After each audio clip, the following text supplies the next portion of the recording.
At some point during the 2000s, law enforcement officers closed in on a robbery suspect whose story made very little sense once investigators started pulling back the layers. The man they were looking for had once worn a police uniform in Oklahoma, yet long before that chapter, he had come up on the streets around 65th Street and Menlo Avenue as a member of the Menlo Crips. By the time handcuffs entered the picture again, prison was waiting on the other side, although the strangest part of the story had nothing to do with the robberies themselves. What made people stop and look twice was the road that connected South Central Los Angeles to a police badge, then connected that badge back to a prison sentence. To understand how that happened, we have to go back to a neighborhood where survival carried more weight than long-term plans.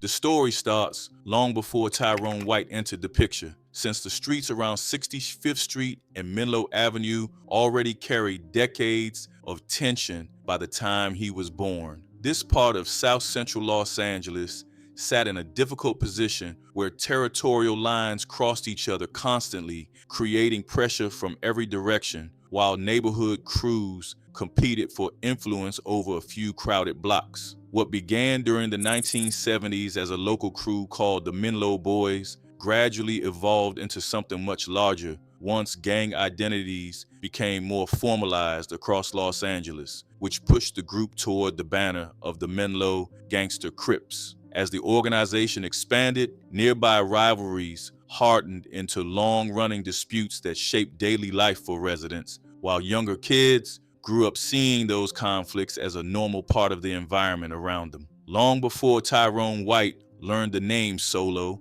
the neighborhood itself had already become a training ground where reputation, territory, and retaliation influenced almost every corner. The conditions surrounding the Menlos connected directly to a much larger story unfolding across Los Angeles during the same era. In 1971, Raymond Washington joined forces with Stanley Tookie Williams to help create what would become the Crips, bringing together neighborhood crews under a shared identity that spread quickly through South Central. Their original vision did not survive for long since growth came faster than control, causing separate sets to develop their own leadership, alliances, and disputes. That fragmentation accelerated after Raymond Washington was killed in 1979, leaving questions that never received clear answers while removing one of the few figures capable of influencing multiple neighborhoods. During that same period, Tookie Williams entered the criminal justice system and eventually landed on death row, which meant both founders disappeared from the streets at nearly the same time. Once those two figures were gone, individual sets increasingly operated according to their own interests, creating a landscape where former allies sometimes became enemies, while neighborhood loyalties outweighed larger affiliations. Back around Menlo territory, those changes carried serious consequences since the set occupied a location that many members later described as an island surrounded by pressure. To one side stood the Hoover organization, which would eventually abandon the Crips' identity altogether before becoming known as the Hoover Criminals, while other surrounding neighborhoods maintained their own loyalties and rivalries. Moving through South Central often meant crossing somebody else's territory, which increased opportunities for confrontation while keeping tensions permanently elevated. Older members taught younger recruits how to recognize danger, which streets required caution, and which faces belonged to people carrying long memories. As a result, the neighborhood developed a culture where awareness mattered almost as much as loyalty, since a wrong turn or careless decision could create problems extending far beyond a single afternoon. The situation became even more volatile once crack cocaine transformed the economics of South Central during the 1980s. What had previously been neighborhood disputes now carried financial stakes tied to drug markets, distribution routes, and street-level influence, causing existing rivalries to intensify. One of the most significant figures connected to that transformation was Freeway Rick Ross, whose drug network reached deep into Los Angeles and changed the scale of money flowing through local gangs. Organizations that once fought mainly over respect suddenly found themselves operating within an economy capable of generating enormous profits,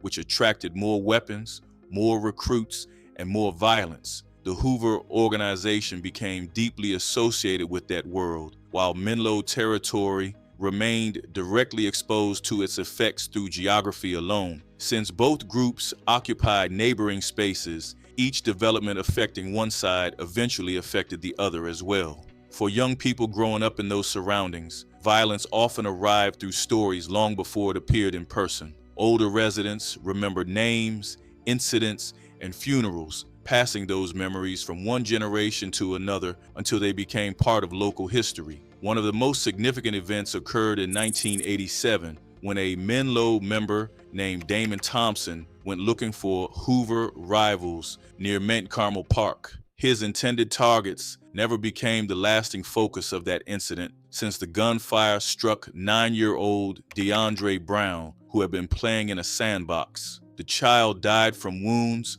connected to a conflict he had nothing to do with, turning a gang dispute into a tragedy remembered far beyond the immediate neighborhood. Thompson eventually received a lengthy prison sentence, although the punishment could not erase what happened or remove the impact the case left behind. That killing stayed in local memory for years, partly because it represented something larger than a single criminal case. Residents saw a child lose his life, while adults continued arguing over territory, which forced many people to confront the consequences of disputes that often spread beyond their intended targets. Families remained in the same neighborhoods afterward, meaning reminders never fully disappeared, while grief became woven into everyday life. Younger boys walking those streets learned the names connected to those incidents before understanding the details, which meant stories about loss became part of their education. Community members carried those memories into the next decade, even as new conflicts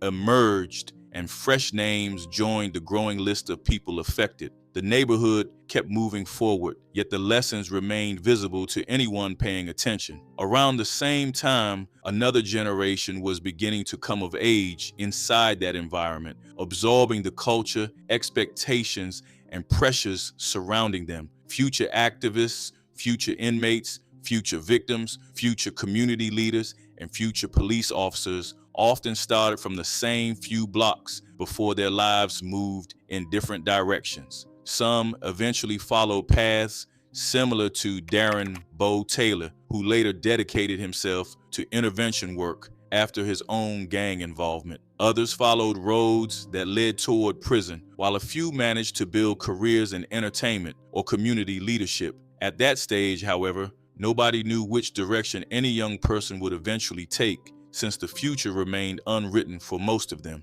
What they shared was a neighborhood shaped by decades of conflict, economic upheaval, and unresolved tensions. Among those young people was a boy named Tyrone White, who would eventually become known throughout the neighborhood as Solo. Before football scholarships, before Oklahoma, before a police badge, and before the robberies that later sent him to prison, he grew up watching the consequences of choices made by older generations around him. The Menlo Crips already existed, the Hoover conflict already existed, and stories like the death of DeAndre Brown already existed, creating an environment where survival often felt more urgent than long-term planning. By the time Tyrone White reached his early teens, the neighborhood had already taught an entire generation that making it through tomorrow mattered more than thinking about the next decade. By the time Tyrone White entered his early teens, the lessons coming from the neighborhood carried more influence than anything happening inside a classroom. His mother worked hard to keep structure around him, yet long stretches of the day unfolded outside her view, which allowed older gang members to become examples that younger boys watched closely. The Menlo Crips already controlled much of the social life surrounding 65th Street, so spending time around the set gradually became normal rather than unusual. Before long, White found himself moving through the same circles as members who had survived shootings, funerals, arrests, and conflicts stretching back years. What looked from a distance like friendship often functioned as recruitment, while each new relationship pulled him deeper into a culture that expected commitment. That process eventually led to his jump in, which served as a test designed to measure toughness rather than talent. Older members surrounded him, put him through the ritual, then watched how he responded once the pressure arrived, knowing that reputation mattered almost immediately inside the neighborhood. Afterward, he received the nickname Solo, which stayed with him far longer than his government name ever did in certain circles. The identity carried weight, while membership came with expectations that reached far beyond simply claiming a neighborhood. Soon he learned the customs attached to Menlo culture, including the clothing, the hand signs, the language, and the unwritten rules governing daily behavior. The uniform itself communicated allegiance before a single word was spoken, which meant heavily starched Levi's, blue clothing, K-Swiss sneakers, and carefully maintained appearances became part of everyday life. Members spent serious time pressing clothes, perfecting styles, and learning neighborhood symbols, while the Crip Walk functioned as both cultural expression and territorial statement. Younger recruits also learned hand signs representing Menlo, along with the visual cues used to identify allies and rivals throughout Los Angeles. Those routines created belonging, although they also reinforced divisions separating neighborhoods from one another. Before long, White was participating fully in a world where appearance, movement, and language all carried meanings outsiders rarely understood. The pressure intensified once firearms entered the equation, since carrying a weapon quickly became tied to ideas of safety and status. White later recalled receiving his first handgun from an older member, which transformed him from a kid observing events into someone expected to participate. The weapon represented responsibility within the gang's culture, although responsibility meant something very different on those streets than it did elsewhere. Around him, older members treated guns almost like tools required for daily survival, passing along lessons about readiness while reinforcing the belief that danger could arrive without warning. What started as neighborhood affiliation gradually shifted towards something far more serious once weapons became part of ordinary life. As White grew older, he entered the role often described as a street soldier, which placed him among the younger members expected to carry out the work assigned by senior figures. Status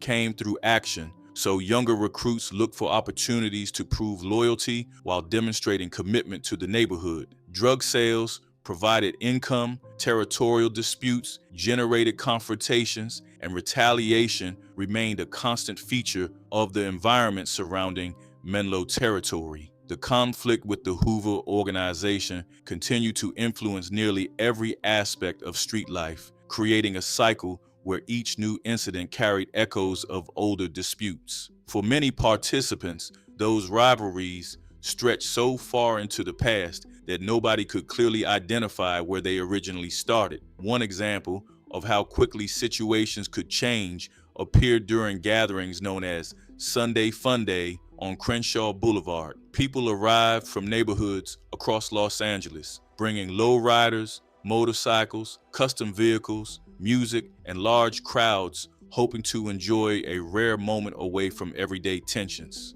The atmosphere often felt festive during the early hours, which encouraged a temporary sense of normalcy among people accustomed to conflict. Yet, one gathering turned dangerous when gunfire suddenly erupted, sending people scrambling for cover while confusion spread through the crowd. One of White's homeboys suffered a devastating shotgun wound to the face, surviving the attack but carrying permanent reminders of that afternoon. Incidents like that reinforced the idea that violence could interrupt almost any setting, regardless of whether participants expected trouble. While those experiences shaped White's generation, the city itself was entering one of its most turbulent periods. Under LAPD Chief Daryl Gates, Operation Hammer expanded into large-scale enforcement actions that swept through South Central neighborhoods. Thousands of young black men encountered police stops, raids, and mass arrests,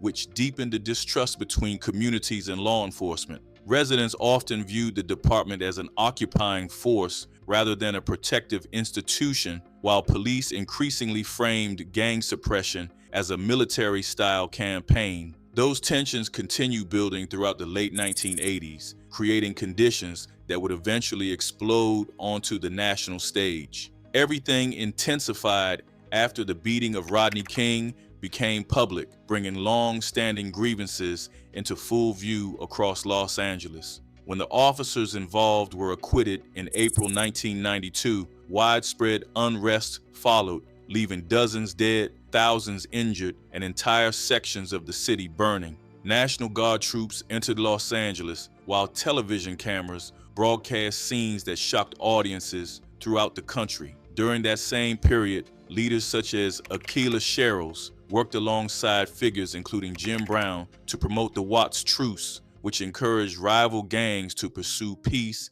after years of bloodshed. For a moment, some neighborhoods embraced that effort, produced immeasurable reductions in violence while creating hope that old conflicts might finally ease. The Menlo-Hoover rivalry, however, proved harder to escape than many expected, largely because geography kept both sides connected, whether they wanted contact or not. Streets remained shared, memories remained fresh, and younger generations inherited disputes that originated long before they were born. While certain former gang members started searching for alternatives through activism, mentorship, sports, or community work, Tyrone White was still moving deeper into the life he already understood. The neighborhood had prepared him for that path from an early age, while each passing year strengthened skills that would eventually define his reputation throughout Menlo territory. As Tyrone White moved into adulthood, the streets that had once looked exciting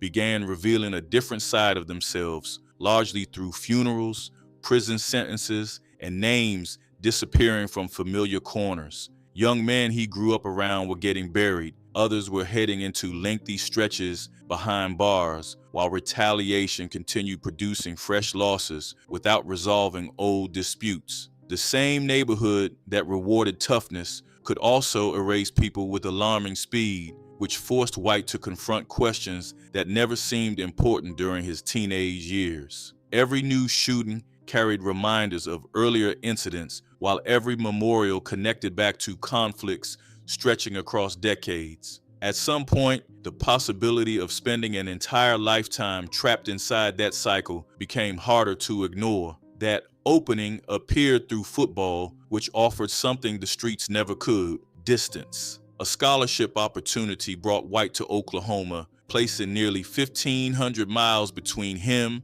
and the blocks where his identity had been formed. Leaving South Central created a culture shock that extended beyond geography, since daily life suddenly revolved around classrooms, practices, schedules, and people who knew nothing about Menlo territory. For the first time, White found himself around individuals whose futures were not tied to neighborhood rivalries, while ordinary routines replaced the constant awareness required back home. The move did not erase his past, although it introduced the possibility that his future might look different.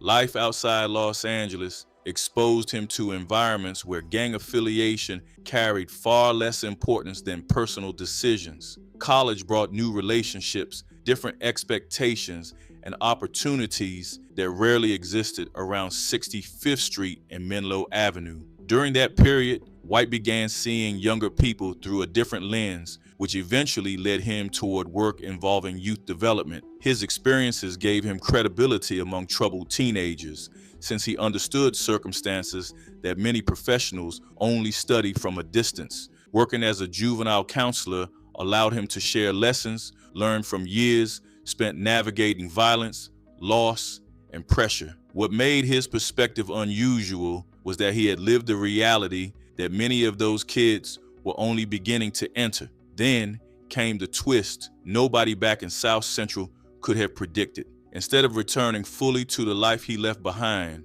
White applied to become a police officer in Oklahoma. For a former Menlo Crip who had participated in gang culture from a young age, the decision sounded almost impossible on paper. The same institutions that many people from his neighborhood viewed with suspicion were now offering him a uniform, authority, and responsibility. Friends from his earlier life would have struggled to imagine him carrying a badge, while outsiders probably would have struggled to imagine how he qualified. Yet somehow, the process moved forward, and Tyrone White entered law enforcement. That unlikely transformation mirrors another story that emerged from Los Angeles through Darren Bo Taylor. Before becoming known for intervention work, Taylor had been involved with the Schoolyard Crips, placing him inside many of the same social realities affecting White's generation. Military service eventually redirected Taylor's path, after which he dedicated himself to helping others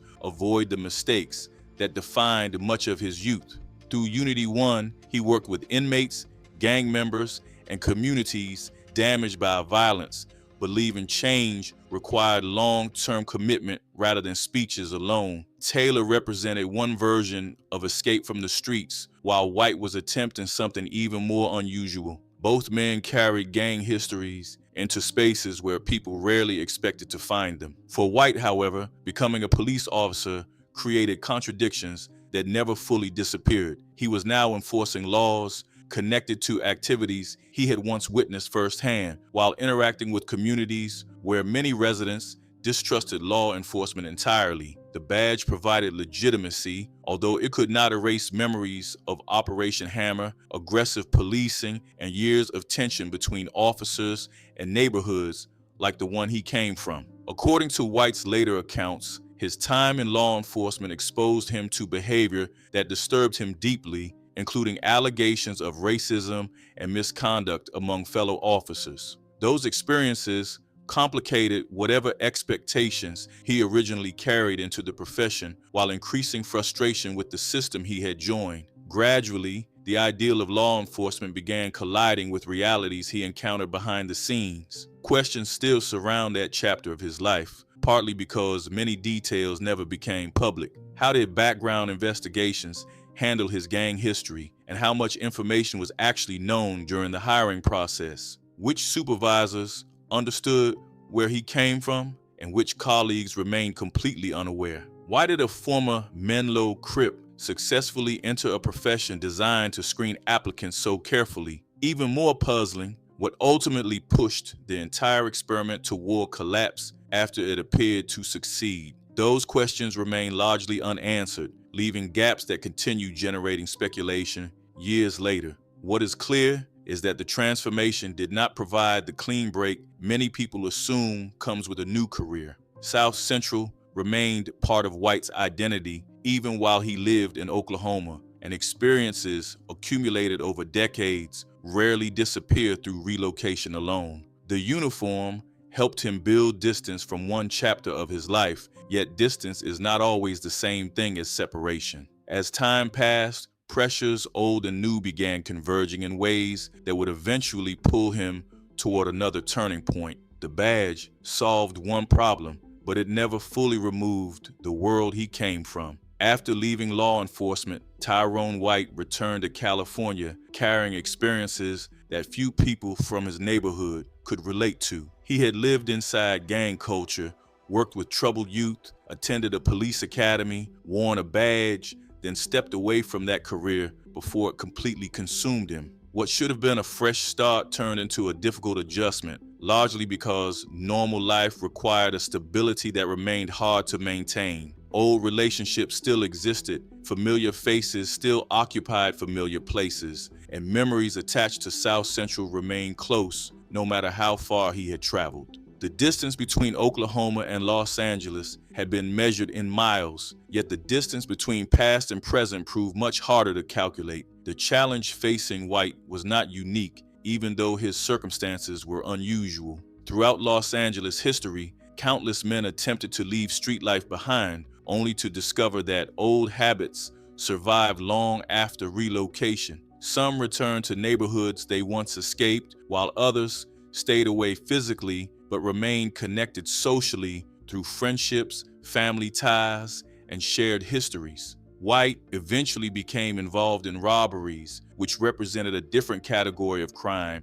from the gang conflicts that shaped his youth, although certain mentalities remained familiar. Risk, quick decision-making, pressure, and the ability to function during dangerous situations had all been developed years earlier. The environment changed, yet some of the skills carried over. As investigators began looking into the robberies, White's life entered another dramatic chapter that pulled together multiple versions of his identity. Arrests followed, criminal charges moved forward, and the justice system treated him not as a former officer or intervention worker, but as a defendant. The man who once participated in law enforcement now found himself facing prosecution, creating a reversal that would have sounded impossible during his years in Oklahoma. Conviction followed, leading to a prison sentence that placed him on the opposite side of the system he once represented. Whatever distance he had created from the streets seemed to collapse under the weight of those developments. The transformation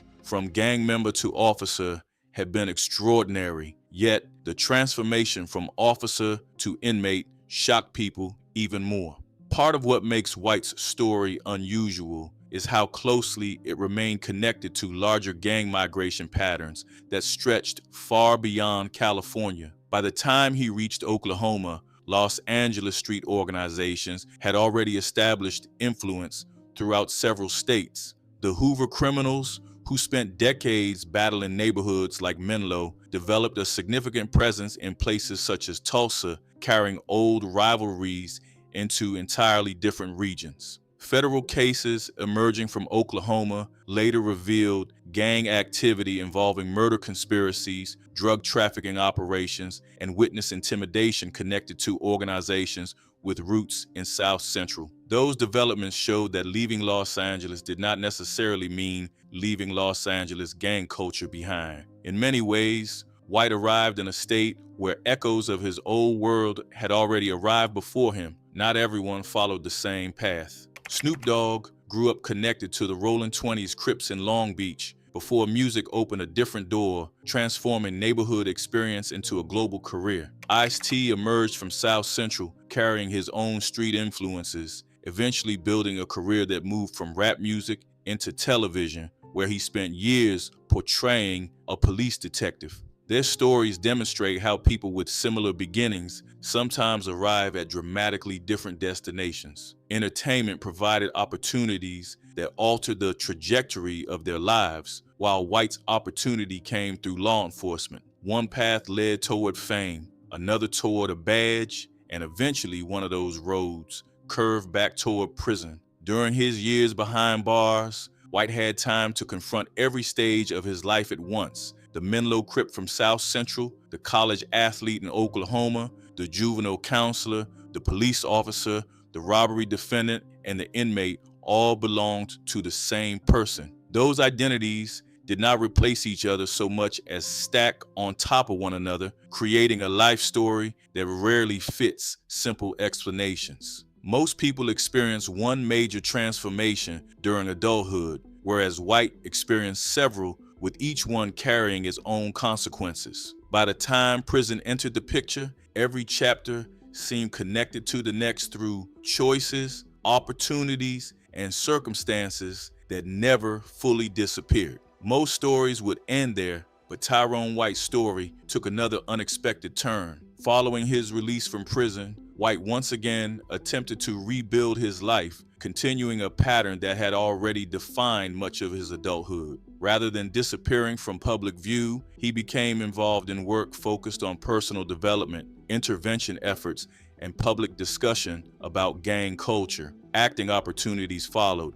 allowing him to participate in projects connected to urban life and personal transformation. He also became associated with the Eagle Ridge Institute, where leadership programs, conflict resolution work, and rehabilitation efforts aligned with parts of his own experience. The same man who once represented gang culture, then law enforcement, then incarceration, was now speaking about those worlds from personal experience. That perspective attracted attention precisely because it came from somebody who had lived through multiple sides of the same system. In interviews and public appearances, White discussed gang identity, retaliation cycles, neighborhood loyalty, and the long-term effects of growing up around violence. His observations carried credibility that cannot be learned from textbooks, largely because he experienced many of the realities he described. During a widely viewed interview, he spoke about those subjects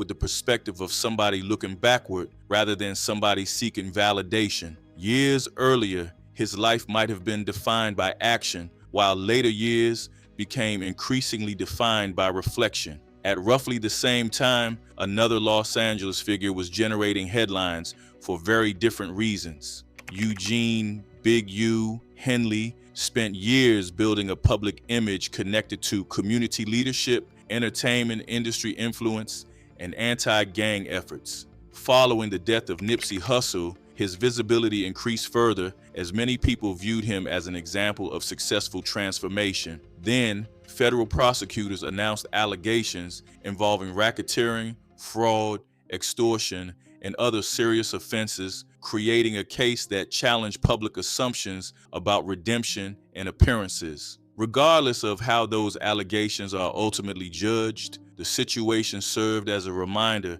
that public image rarely reveals the complete story. Transformation can be genuine, incomplete, complicated, or misunderstood, sometimes all at once. That reality brings the focus back to Tyrone White and the question sitting at the center of his story. What happened between the Oklahoma police officer and the convicted robber? What pressures, decisions, disappointments, or circumstances pushed his life from one extreme toward another? Public records provide pieces of the story, while major gaps remain. The badge, the handcuffs, the prison sentence, and the interviews all exist, yet the full explanation connecting them remains incomplete. In the end, the story is larger than one man. It begins on 65th Street and Menlo Avenue, passes through South Central gang wars, travels to Oklahoma, enters a police department, moves through prison, and eventually arrives at public reflection. Tyrone White spent decades trying to create distance from the neighborhood that shaped him, only to discover that geography is often easier to escape than identity. The mystery that opened this story never receives a perfect answer, which may be exactly why people continue talking about it years later.